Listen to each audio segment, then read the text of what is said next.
नमस्कार दोस्तों, महाकुंभ खत्म हुए करीब करीब 2 सप्ताह हो गए, लेकिन यूपी के मुख्यमंत्री योगी आदित्यनाथ महाकुंभ की उपलब्धियों का बखान करने के लिए हांकने, फेंकने और डींगे मारने में लगातार रिकॉर्ड बना रहे हैं।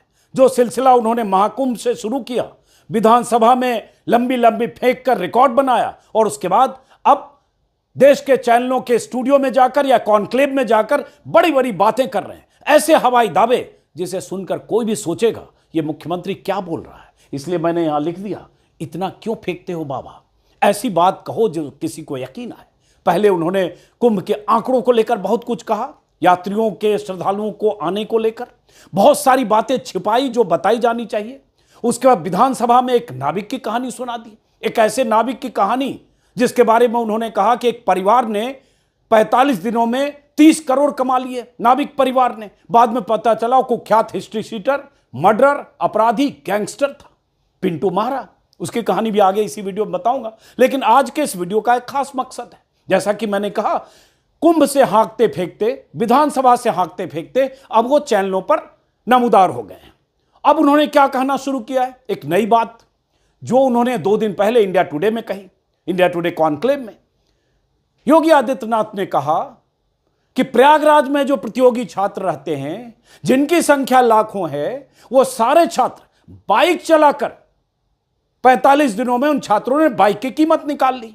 तो जरा लगा कि जरा समझें कि क्या वाकई योगी आदित्यनाथ जिस तरह से उनके कहे के मुताबिक एक नाविक परिवार ने 130 करोड़ कमा, माफ करिए 45 दिन में 30 करोड़ कमा लिए, क्या वैसे ही प्रयागराज में रहने वाले सारे प्रतियोगी छात्रों ने 45 दिन तक लगातार बाइक से ढुलाई की और हर छात्र ने 1-1 लाख कमा लिए।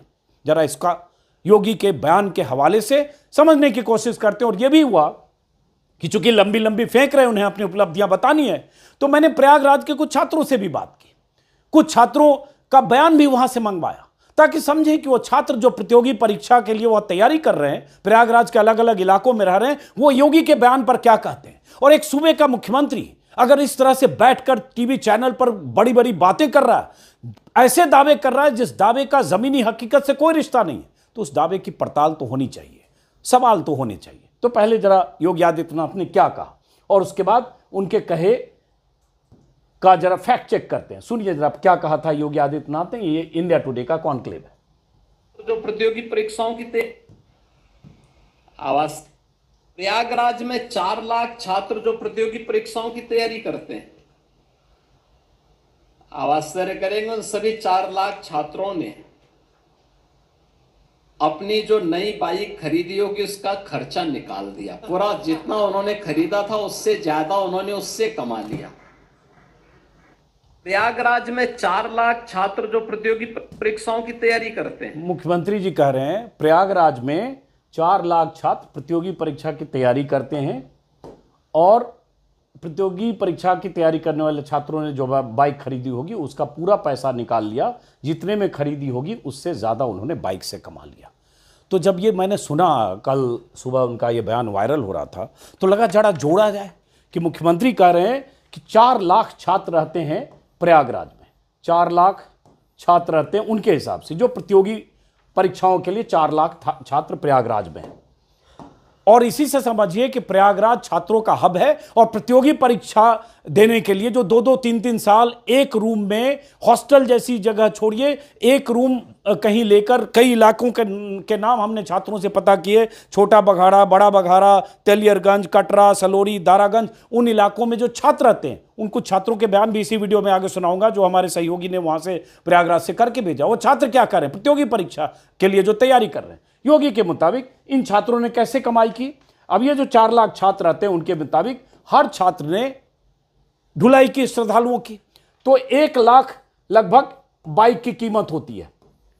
1 लाख एक बाइक की कीमत। योगी के मुताबिक अगर 4 लाख छात्रों ने 1 लाख रुपए की कीमत की बाइक का खर्चा निकाल लिया, उन्होंने तो कहा उससे ज्यादा, लेकिन अभी हम यही मानते हैं, कितना हुआ अब जरा इसको कैलकुलेट करेंगे तो अब देखिए कितना नंबर होता है। ये नंबर होता है, ये रुपए होते हैं। अगर इसको देखें कितना हुआ भाई, इसको ठीक से जोड़ो, 1 2 3 4 5 6 7 8 9, 1 शून्य और लगेगा, ये होता है लगभग 4000 करोड़।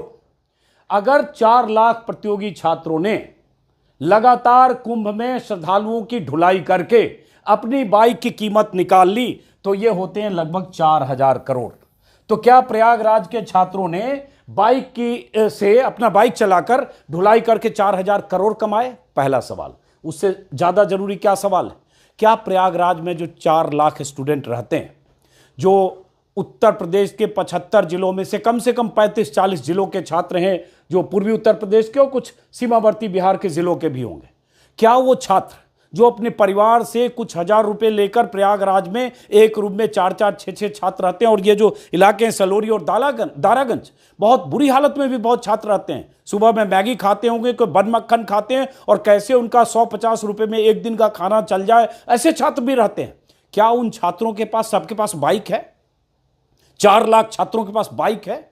और मुख्यमंत्री अगर ये कहते हैं उसका आधार क्या है, तो मैंने कुछ छात्रों से बात की समझने के लिए कि छात्र जो 10-20 छात्र से बात करके समझे कितनी बाइक है। तो कुछ छात्रों ने क्या कहा, मैं चाहता हूं बाइट आप सुने कुछ छात्रों की। उससे पहले मैंने इन छात्रों से ट्विटर पर और फेसबुक पर एक अपील की है, और मैं चाहता हूं आप भी अगर प्रयागराज के रहने वाले हैं या प्रयागराज में रहते हैं, प्रतियोगी परीक्षाओं की तैयारी कर रहे हैं, और आपके पास बाइक है या नहीं है, योगी जी के कहे से आप सहमत हैं, असहमत हैं, क्या आपने वाकई इतनी कमाई कर ली है, तो आप हमारे कमेंट बॉक्स में यूट्यूब में बताएं। और एक व्हाट्सएप नंबर दे रहा हूं, इस पर भी आप हमें जानकारी दें ताकि हम अगला वीडियो करेंगे यही समझने के लिए। 8368868064 ये हमारा ऑफिशियल व्हाट्सएप नंबर है, इस पे अपना वीडियो भेजें। इसलिए मैंने लिखा प्रयागराज में पढ़ने वाले प्रतियोगी छात्र बताएं क्या आपने महाकुंभ के दौरान 1-1 लाख कमाए, और इस पर मैं एक अलग से वीडियो करूंगा, क्योंकि मैं जानना चाहता हूं कि क्या प्रयागराज के छात्रों ने, प्रतियोगी छात्रों ने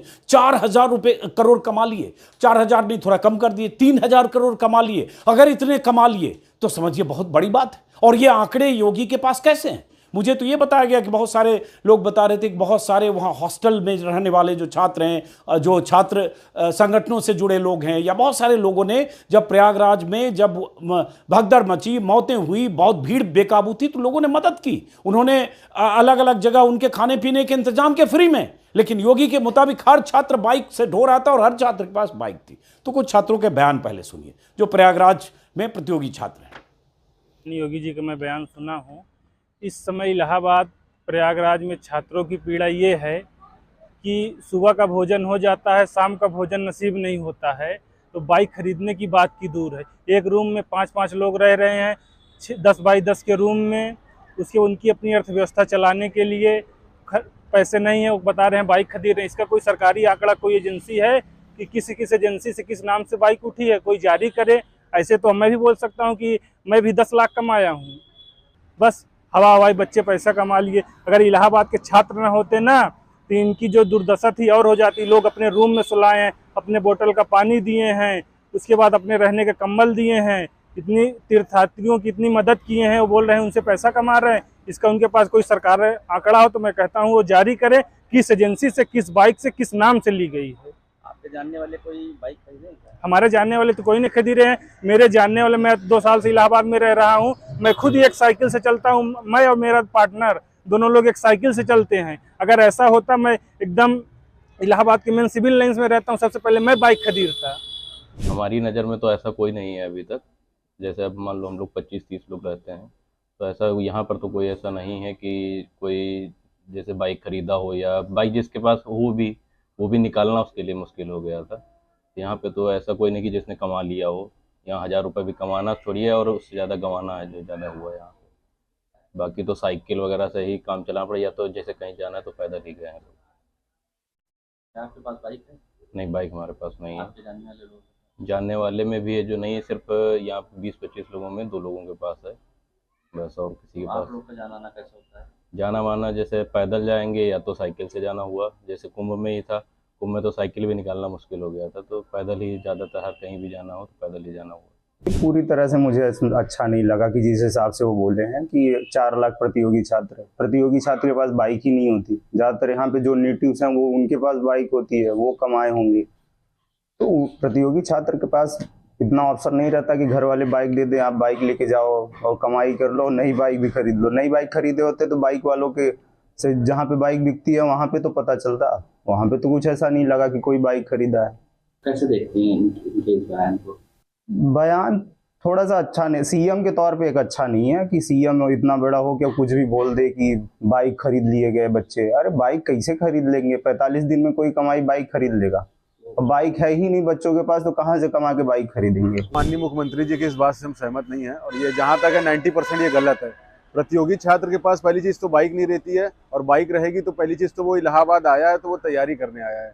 और सर 4 लाख में ज़रूरी नहीं है कि सब प्रतियोगी छात्र ही रहें, और हर छात्र तो ये काम करेगा नहीं।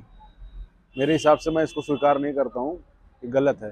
देखिए, उनको ये आंकड़ा कहाँ से मिला है ये तो मुझे जानकारी नहीं है, और मेरे हिसाब से यहाँ जो छात्र हैं हम लोग के साथ के, मुझे नहीं लगता ये आंकड़ा ठीक होगा, क्योंकि इतनी बाइक ली गई हो सकता है सरकार को सरकारी आंकड़ा ट्रांसपोर्ट डिपार्टमेंट से मिला हो, उन्होंने उससे कुछ हिसाब से जोड़ के अपना बताया हो, और मेरी जानकारी में मुझे लगता है कि इतने छात्र नहीं होंगे और इतनी बाइकें नहीं निकली होंगी। आप अगर रोजगार नहीं दे रहे हैं तो अपमान तो मत करिए। इलाहाबाद के छात्रों की इस समय क्या स्थिति है, उनकी क्या मनोदशा है, उसके विषय में आप चर्चा करना चाहोगे।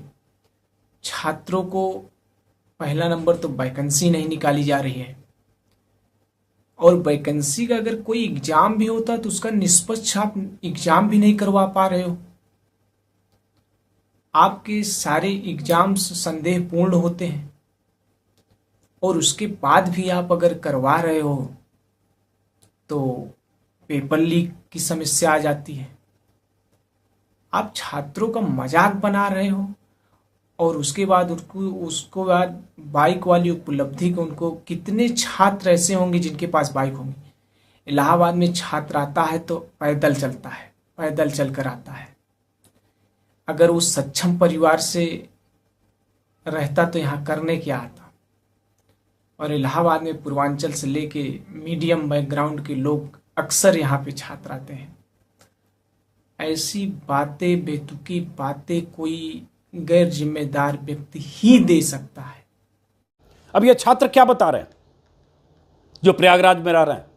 आज ही रिकॉर्ड हुआ है सबका बयान। वो कह रहे हैं ज्यादातर छात्रों के पास बाइक तो छोड़िए, साइकिल भी बहुतों के पास नहीं है, और बाइक बड़ी बात होती है, 1 लाख की बाइक। ज्यादातर छात्र मध्यम वर्गीय परिवारों के हैं, ज्यादातर छात्र ऐसे हैं 2 साल 1 साल 3 साल वहां रहते हैं, और उत्तर प्रदेश की जो अलग अलग सेवाएं हैं उनकी परीक्षा की तैयारी करते हैं। यूपी सरकार की जो नौकरियां हैं, केंद्र सरकार की जो नौकरियां हैं, रेलवे की जो वैकेंसी है उसके लिए तैयारी करते हैं, दिन रात पढ़ाई करते हैं, और उसके लिए उनके माता पिता उन्हें मासिक खर्च के तौर पर कुछ भेजते हैं। कई बार वो छात्र अपनी आमदनी मासिक तौर पर कुछ कमाने की कोशिश करते हैं, ट्यूशन करते हैं, ताकि माता पिता पर बोझ कम डालें प्रतियोगी परीक्षाओं की तैयारी के लिए, अगर साल 2 साल उन्हें प्रयागराज में रहना है तो। लेकिन योगी के मुताबिक हर छात्र के पास बाइक है, और हर छात्र ढुलाई में लगा था। अगर ढुलाई में लगा था तो पढ़ कब रहा था? इसलिए छात्रों से जिनसे भी बात की उन्होंने यही कहा कि हमारे दोस्तों में अगर देखें 20, 25, 40 दोस्तों में किसी एक के पास बाइक है। लोकल लोग जरूर ढुलाई कर रहे थे, जो प्रयागराज के स्थानीय लोग हैं, इसमें भी कोई शक नहीं। सैकड़ों बाइक चल रही थी, हो सकता है हजारों चल रही हो। वो लोकल लोग थे, जो दुकान वाले या अलग अलग धंधों में लगे लोग, जो बाइक चला भी रहे थे, एक बाइक पर 2-2, 3-3 लोगों को ले भी जा रहे थे, 100, 200, 400, 500 ले भी रहे होंगे, इसमें भी कोई शक नहीं। लेकिन उनको यह कहना कि प्रतियोगी छात्र भी ढुलाई में लगे थे और हर छात्र के पास बाइक है, 2 कंट्राडिक्शन। हर छात्र के पास बाइक है नहीं है।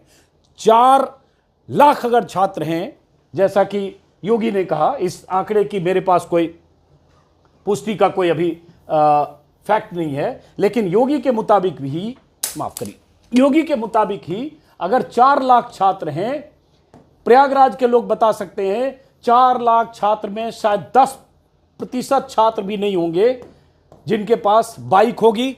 मैं कहता हूं हो सकता है 1% छात्र होंगे जिनके पास बाइक होगी, और इसमें लड़कियां भी बहुत होंगी। ऐसा तो है नहीं कि 4 लाख लड़के हैं तो मान लीजिए 2 लाख लड़कियां भी होगी, 1.5 लाख लड़कियां भी होगी। तो लड़के लड़की जितनी वहां प्रतियोगी परीक्षाओं की तैयारी कर रहे, सब बाइक से ढो रहे थे लोगों, क्या सबके पास बाइक? जरा इसको ठंडे दिमाग से सोचिएगा। जब मैंने ट्विटर पर, फेसबुक पर लिखा, बहुत सारे लोग तरह तरह के कमेंट कर रहे हैं, उस कमेंट को भी, कुछ कमेंट मैंने लगाया, वो कमेंट भी आपको दिखाता हूं। लेकिन बजाय इसके कि ये मानने और कहने की कि योगी जी जो भी कह रहे हैं सही कह रहे हैं, जरा ठंडे दिमाग से सोचिएगा कि एक मुख्यमंत्री कितनी लंबी लंबी फेंक सकता है अपनी उपलब्धियों के बखान के लिए। बहुत सारे नेताओं ने भी बयान दिए, वो भी आगे। ये मेरे फेसबुक पर जो लोगों ने लिखा है, अनंत नारायण यादव का एक कमेंट है मेरे फेसबुक पर, जिसमें उन्होंने लिखा, हमारे गांव से 7 लड़के प्रयागराज में रहते हैं, न तो किसी के पास नई या पुरानी बाइक है, न ही किसी ने रूम में से निकलकर कुंभ के कारण सही से पढ़ाई कर पाए। कमाने का छोड़िए, हम भदोही जिले से आते हैं, सटा हुआ जिला है। दिनेश कोई है, उन्होंने लिखा है, दर्शाता है कि एक तो इन छात्रों की आर्थिक हालत ठीक नहीं है, दूसरी पढ़ाई तैयारी ठप कर सवारी ढो रहे थे, ऐतराज उन्होंने जताया है। वैसे सूर्य प्रकाश हैं, एक बात सही है, 2-3 किलोमीटर के 500-700 मांग रहे थे, लूट चल रही है, ये चल रहा था, लेकिन ये स्थानीय लोग थे। वैसे ही जैसे नाव चलाने वाला एक गैंगस्टर जैसे चला रहा था, लूट रहा था, तो ठीक है, बहुत सारे स्थानीय लोगों ने कमाई की, अच्छी बात है। और अगर महाकुंभ की जगह की वजह से अगर हजारों लाखों लोगों की कुछ कमाई हुई है तो अच्छी बात है, लेकिन सवाल उठता है जो आप दावे कर रहे हैं। इसी तरह से किसी ने लिखा, दीपांकर अनूप ने, मेरा भांजा और मेरे गांव के 4 लड़के प्रयागराज में रहकर तैयारी करते हैं, उनमें से किसी के पास भी बाइक नहीं है। ये सब मेरे फेसबुक पर पेज पर लोगों ने कमेंट किया है। अजय यादव लिख रहे हैं, ये क्या बताएंगे, हालत इतनी खराब है कि हम प्रतियोगी छात्रों की, क्या अब लग रहा है सब कुछ छोड़ना पड़ेगा, महीने का खर्च चलाना दूभर है। एक अंकित उमराव लिख रहे हैं, आप यहाँ आओगे तो प्रतियोगी छात्रों का रूम इतना छोटा है कि एक तख्त भी नहीं आता, 2 वक्त की रोटी और उसके पास बाइक कहाँ से आएगा, इस तरह का है। ऐसे बहुत सारे लोग एकदम अफवाह। विपिन सिंह चंद्रोल को लिख रहे हैं। नीलेश ने लिखा, सरकार ने शायद रोजगार दिया, आंकड़े आगे जोड़ देंगे। तो इस तरह से लोगों ने मेरे यूट्यूब पर, माफ करिए, फेसबुक पर लिखा, और मैं चाहता हूं आप लोग, जैसा कि मैंने नंबर दिया, आप व्हाट्सएप पर अपना वीडियो बनाकर भी भेज सकते हैं, मेरे यूट्यूब पर कमेंट कीजिए। मैं जानना चाहता हूं कि क्या यूपी के प्रतियोगी छात्र इतने साधन संपन्न है कि सबके पास बाइक है, और बाइक की कीमत उन्होंने निकाली, बल्कि उससे ज़्यादा कमा ली। उस हिसाब से 4000 करोड़ से ज़्यादा होना चाहिए। बर्म अखिलेश यादव ने ट्विटर पर इतराज़ किया था, जो युवा प्रयागराज में सरकारी नौकरी की उम्मीद लेकर आए, उनके लिए वैकेंसी निकली नहीं, लेकिन उनकी बाइक की सीट की वैकेंसी जरूर निकल गई। इसे उपलब्धि मानना कहाँ की बुद्धिमानी है। प्रिया सरोज सांसद हैं समाजवादी पार्टी के, उन्होंने लिखा है, पहले पकौड़ा तलो फिर खर्चा निकालो, इसी उम्मीद से कि एक छात्र अपने गाँव से पढ़ने शहर जाता और बाद में वैकेंसी का इंतजार करते छात्र अपने घर वापसी का खर्चा भी निकाल लेता है। प्रिया सरोज ने एक ट्वीट किया है, मैं देख रहा हूँ, आज का ही ट्वीट है, यूपी मांगे रोजगार। सांसद हैं समाजवादी पार्टी के, और उन्होंने यूपी में कब कितनी भर्तियां आई, कैसे भर्तियों के लिए अलग अलग प्रतियोगी परीक्षाओं की तैयारी करते छात्र भटक रहे हैं, उसकी भी कुछ जानकारियां दी। और इस पर हमने बहुत बार वीडियो बनाया है कि कैसे यूपी में भर्तियों को लेकर छात्रों में, ये जो प्रतियोगी परीक्षा के छात्र हैं उनमें नाराजगी है, चाहे केंद्र सरकार की भर्तियां हो, चाहे यूपी की। पुनीत कुमार सिंह एक जर्नलिस्ट हैं, उन्होंने लिखा, प्रयागराज में बमुश्किल 5% तैयारी करने वाले छात्र होंगे जिनके पास बाइक है। मैं पैदा प्रयागराज में हुआ, अब भी यहीं रहता हूं, दावे के साथ कहता हूं, ये सभी बातें निराधार है। चलिए, मैंने शुरू में कहा था मान लीजिए 10% हो तो भी। राजेश साहू जर्नलिस्ट हैं, भास्कर के अच्छे जर्नलिस्ट हैं, उन्होंने काफ़ी काम किया, लगभग 45-50 दिन लगातार कुंभ में थे। राजेश ने लिखा, प्रयागराज में पढ़ने वाले लड़कों में 2% भी ऐसे नहीं रहे जो कुंभ में बाइक चला रहे थे, ज़्यादातर लड़के आसपास के गाँव से आए थे। तो मतलब प्रतियोगी परीक्षार्थी नहीं थे। और दूसरी बात, 4 लाख का नंबर। इलाहाबाद यूनिवर्सिटी के हमारे कुछ साथी बाइक चला रहे थे, लेकिन उनकी सेवा मुफ्त थी। बहुत सारे छात्र मदद करने के लिए भी बाइक चला रहे थे। तो एक तरह से आप बदनाम भी करते छात्रों को। आप ये करे सब वसूली कर रहे थे, जैसे पिंटू महारा वसूली कर रहा था। मंजूर कार्टूनिस्ट हैं, उन्होंने लिखा, मुख्यमंत्री जी सुबह 3 बजे उठ जाते हैं, 3 बजे उठकर क्या करते हैं, क्या करना, गप हाँकते हैं। चूंकि उनकी जो बात, उनकी हवाई बातों की हवाई दावों, क्या वो पिंटू महारा की बात करते हैं। और फिर मैं कहूँगा, छात्रों से अपील है कि आप हमारे व्हाट्सएप नंबर पर जो आपको बताया, उस पर अपनी सूचना, बाइट, आप खुद बयान वीडियो पर रिकॉर्ड करके भेजें कि क्या आपके पास बाइक है, क्या आपके जानने वालों ने 1 लाख रुपए कमा लिए, आपके छात्रों ने, आपके दोस्तों ने, कितने लोगों के पास बाइक है, ये आप लिख कर भेजें। एक वीडियो फिर करूँगा। उसके बाद ये एक जो योगी का चर्चित बयान है, जो 5 दिन पहले विधानसभा में दिया, और वही बयान उन्होंने इंडिया टुडे टीवी चैनल पर भी दोहराया, जिसमें उन्होंने कहानी सुनाई थी यूपी के एक नाविक की, और वो कहानी सार्वजनिक तौर पर आ चुकी है। नाविक इनकम थी नाव की। सुनिए, एक नाविक परिवार की एक सक्सेस स्टोरी यहां पे बता रहा हूं। ये नाविक परिवार, जिनके पास 130 नौकाएं थी, 45 दिनों की अवधि में इन लोगों ने शुद्ध बचत की है 30 करोड़ रुपए की। यानी एक नाव ने 45 दिनों में 23 लाख रुपए की बचत की है, कमाई की है। प्रतिदिन के अगर आप बजट, एक उनकी बचत देखेंगे तो यह लगभग 50 से लेके 52,000 पर डे की उनकी इनकम थी एक नाव के। अब योगी जी ने पूरा एक नाविक के परिवार की कहानी सुना दी 5-6 दिन पहले विधानसभा में, कि प्रति नाव कैसे उसने 22-23 लाख और प्रतिदिन 50-52 हज़ार कमाए और 130 नाव थे। लेकिन जिसकी सक्सेस स्टोरी कहकर योगी ने सुनाया, हमने पहले भी वीडियो में ये कहानी पूरी बताती थी, पिंटू महारा नाम का शख्स जो गैंगस्टर है, 22 मुकदमे हैं उस पर, जेल जा चुका है, डबल मर्डर में जेल जा चुका है, जेल में रहकर धमकाने के आरोप हैं। उसका परिवार, पिता बच्चा महरा और भाई आनंद भी हिस्ट्री शीटर रहा, मतलब बाप भाई सब हिस्ट्री शीटर रहा। उनकी मां ठेकेदार हैं, पूरा कुनबा रंगदारी करता है, कुख्यात है इलाके में। ये उनका आदरणीय पिंटू महारा साहब योगी आदित्यनाथ की सक्सेस स्टोरी के किरदार का ये एक छोटा सा ट्रैक रिकॉर्ड है, कुंडली है। कब जेल में रहे, क्या रहे, डबल मर्डर में 6 महीने पहले उन्हें जमानत हुई, हत्या की कोशिश, हत्या जैसे 1 दर्जन मुकदमे लिखे हैं, लेकिन कई जगह मैंने देखा कि 22 मुकदमे पिंटू महारा पर हैं। और अखबारों में ये तमाम खबरें कि नैनी थाने का हिस्ट्री शीटर है, हत्या समेत संगीन मुकदमों का आरोपी है, और किस तरह से 2009 से डबल मर्डर से लेकर बाद में लगातार कई मामलों का आरोपी। अब वहाँ तमाम लोग इसके बारे में ये खबर आई थी कि ये नाविकों से भी रंगदारी ले रहा था, जो नाव चल रही थी, बाकी लोग जो नाव चला रहे थे उससे भी रंगदारी ले रहा था। 5-5 हज़ार रुपये नाव चलाना है तो पिंटू महारा को रंगदारी दो। तो ये तो पिंटू महारा की कहानी है जो योगी ने सुनाई। और हैरानी इस बात की हुई कि जब योगी ने सुनाई विधानसभा में और हम जैसे लोगों ने वीडियो बनाया और जब ये खबरें छपी अखबारों में भी, वेबसाइट में भी, तो लगा हो सकता है योगी को किसी उनके अधिकारी ने ये डेटा दे दिया होगा, उन्होंने पढ़ के सुना दिया अज्ञानता में। और जब खबरें आ गई, पिंटू महारा की हकीकत सामने आ गई, तो योगी जी को लगा होगा, लगना चाहिए कि मेरे से गलती हो गई ना। बहुत मोटी चमड़ी है भाई। वही बात उन्होंने फिर दोहराई इंडिया टुडे के कॉन्क्लेव में। मतलब इतना जानने के बाद कि जिस नाविक की सक्सेस स्टोरी उन्होंने बताई वो गैंगस्टर, हिस्ट्री शीटर, मर्डर का आरोपी है, उसके बाद उसकी कहानी फिर दोहरा रहे हैं। और ये भी कि उस गैंगस्टर ने, हिस्ट्री शीटर ने, उस नाविक, कथित नाविक ने पैसे कमाए, उसको लेकर भी बहुत तरह के कैलकुलेशन के साथ हम सब ने बता दिया कि लूट रहा था। सरकार की तरफ से जो राशि तय की गई थी प्रति नाव ढुलाई की, प्रति यात्री श्रद्धालु ढुलाई की, उससे 10 गुने, 20 गुने, 30 गुने वसूल रहा था। दूसरों से भी रंगदारी टैक्स ले रहा था, दूसरे नाविकों से। उसकी सक्सेस स्टोरी आप सुनाते हैं हिस्ट्री शीटर की, राम राज्य में, और उसके बाद फिर दोबारा आप आकर चैनल पर कॉन्क्लेव में फिर वही दोहराते हैं। मतलब आप मानते हैं कि आपने जो कह दिया सही है। अब वैसे ही जैसे आपने कह दिया कि भाई ये जो बाइकर जितने चल रहे थे वो सब छात्र थे और सबके पास बाइक। तो बहरहाल ऐसी कहानियां, इसका मतलब अभी और आने वाली है। और यही योगी आदित्यनाथ हैं जिनकी सरकार है। जब वहां भगदड़ में मरने की खबर आई थी सुबह सुबह, जब सुबह सुबह खबर आ गई कि वहां काफी मौतें हुई है, तब मौतों की खबर को कई घंटे तक, 8 घंटे तक दबाया गया।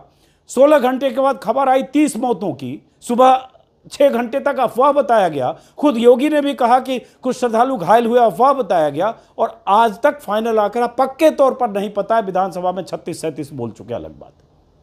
लेकिन कितने लोग आ रहे हैं कुंभ में हर रोज, उसका ऐसा मीटर लगा हुआ था योगी जी का कि एकदम हर रोज उनको हर घंटे जानकारी मिल रही थी। अभी 2 करोड़ आ गए, 3 करोड़ आ गए, 4 करोड़ आ गए। ये अलग बात है कि मौतों का आंकड़ा आज तक पूरे पक्के तौर पर नहीं पता है। बहुत सारे लोगों के परिजन आज भी लापता हैं, उन्हें संतोषजनक जानकारी सरकार की तरफ से नहीं मिली। लेकिन फेंकने का चूंकि सिलसिला है, अभी चालू है, अभी और चैनल में जाएंगे, कुछ और इंटरव्यू देंगे, तो ऐसी सक्सेस स्टोरी, कहानियां योगी जी और उनकी टीम और गढ़ेगी। वो जानते हैं कि इसको क्रॉस चेक, इसको फैक्ट चेक चैनल्स नहीं करेगा। वो जानते हैं कि उन्होंने बोल दिया सो बोल दिया। उसी समय जब वो इंटरव्यू दे रहे थे तभी उनसे हैरानी के साथ ये सवाल पूछ लेना चाहिए था कि योगी जी कैसे हो सकता है? क्या आपको लगता है कि 4 लाख छात्र हैं, प्रतियोगी छात्र, जो प्रयागराज में कहां से, मऊ, आजमगढ़, गाजीपुर और बिहार के सीमावर्ती जिले में बक्सर से या कहीं से, अमेठी, रायबरेली, कहीं से आकर रह रहे हैं वहां? क्या सबके पास बाइक है 1-1 लाख की? पूछता 5 सवाल, जाहिर है नहीं पूछेंगे। तो अगली कहानी का इंतजार कीजिए। हम लोगों का काम है कि जो कहानी, जो लंबी लंबी हाँकने वाली जो कहानी आएगी, उसका कुछ फैक्ट चेक करने की कोशिश करेंगे। फिलहाल प्रयागराज के छात्रों से वही अपील कि अगर आपने 1-1 लाख की कमाई की है तो ज़रूर हमारे व्हाट्सएप पर बताएं। ये व्हाट्सएप नंबर है 8368868064। और अगर आपके दोस्तों ने कमाई तो बताएं, और नहीं तो आप बताएं कि योगी जी जो कह रहे हैं उनका दावा तथ्य से, हकीकत से कोसों दूर है। फिलहाल नमस्कार।